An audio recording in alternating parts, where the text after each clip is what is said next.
Bonjour, c'est moi, Albert. Aujourd'hui, je vais te raconter une histoire, totalement improbable. Mais bon, c'est une histoire.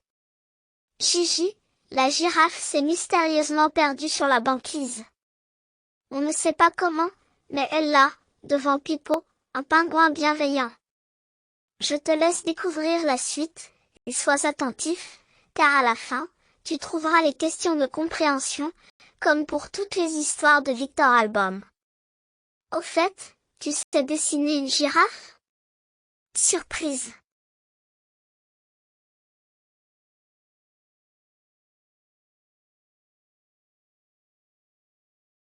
Il était une fois, une girafe nommée Gigi, qui s'était mystérieusement retrouvée sur la banquise. Perdue et grelottante, elle ne savait pas comment rentrer chez elle.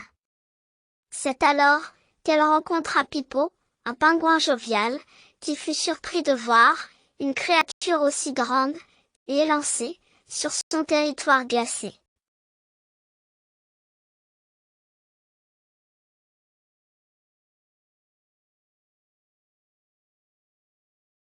Pipo, voyant la détresse de Gigi, décida de lui remonter le moral. Dis, long cou, tu veux faire de la luge? Proposa-t-il joyeusement.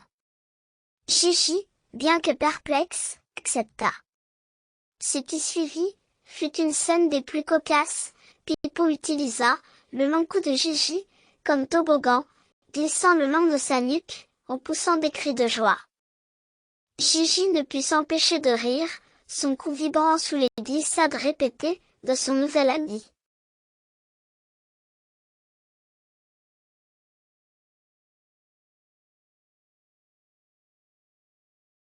Malgré le plaisir qu'elle prenait, Gigi ne pouvait s'empêcher de penser à sa savane natale. Comprenant sa nostalgie, Pipo suggéra de l'aider à rentrer chez elle. Ils décidèrent de prendre un bateau pour traverser la mer.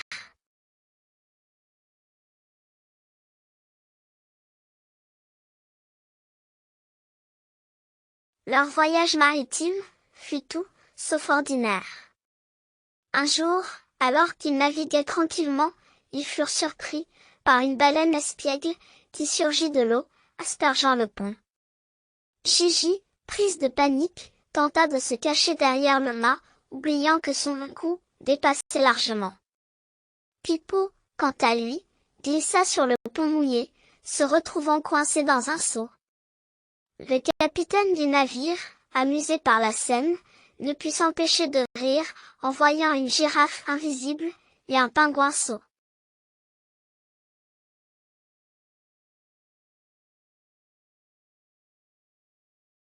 Après leur périple en mer, ils traversèrent une grande ville.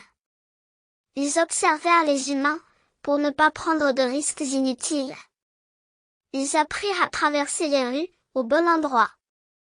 Il était facile de reconnaître les passages pour piétons. De plus, Gigi voyait arriver les voitures de loin. Quel avantage!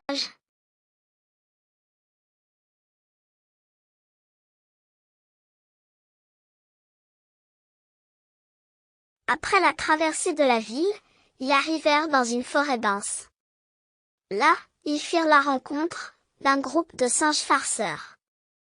Ces derniers, fascinés par le long cou de Gigi, décidèrent d'organiser un concours de qui peut grimper le plus haut sur la girafe.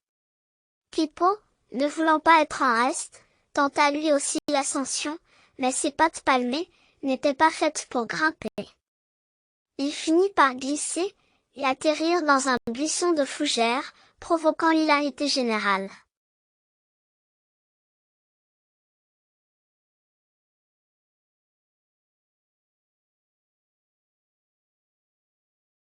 Enfin, ils arrivèrent dans la savane. Gigi était folle de joie, mais Pipo commençait à suffoquer sous la chaleur. Pour le rafraîchir, Gigi eut l'idée de l'emmener à un point d'eau. Malheureusement, elle ne remarqua pas le crocodile qui y somnolait.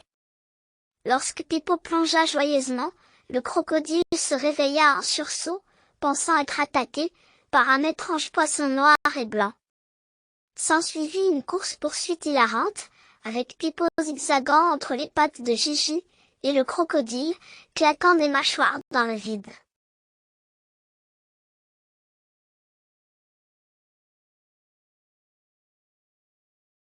Le moment était venu, pour Pipo, de rentrer chez lui.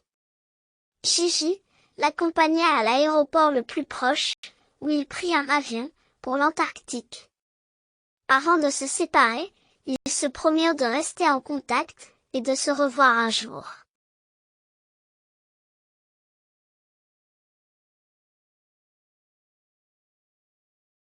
Cette aventure improbable leur avait appris que l'amitié peut naître dans les circonstances les plus inattendues et surmonter toutes les différences. Gigi et Pipo décidèrent de devenir des ambassadeurs de l'amitié intercontinentale, encourageant les animaux de tous les continents à s'ouvrir aux autres et à célébrer leurs différences. Ils organisèrent des échanges culturels entre la savane et la banquise, permettant à d'autres animaux de vivre des aventures extraordinaires et de tisser des liens d'amitié par-delà les océans.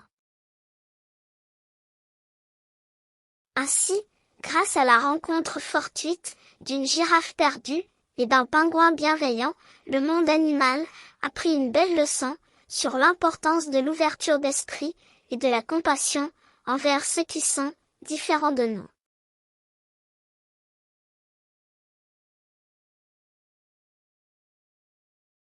Question de compréhension. 1. Quel est le nom du personnage principal de l'histoire? 2.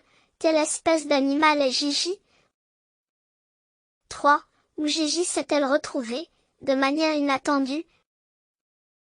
4. Comment Gigi se sent-elle, dans ce nouvel environnement?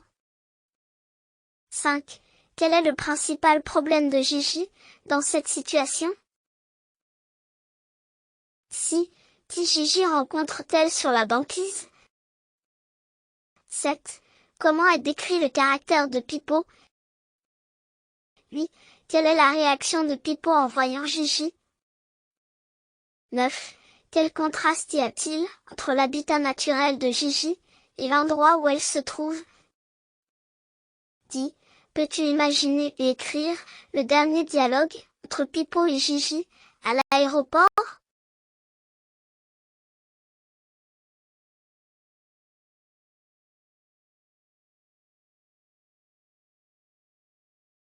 Bonjour, c'est moi, Pipo. Gigi la girafe est bien rentrée chez elle. Dans la savane. Et moi, j'ai retrouvé ma banquise glacée. Dis-moi, sais-tu dessiner une girafe? Voici une petite vidéo qui va t'apprendre cela.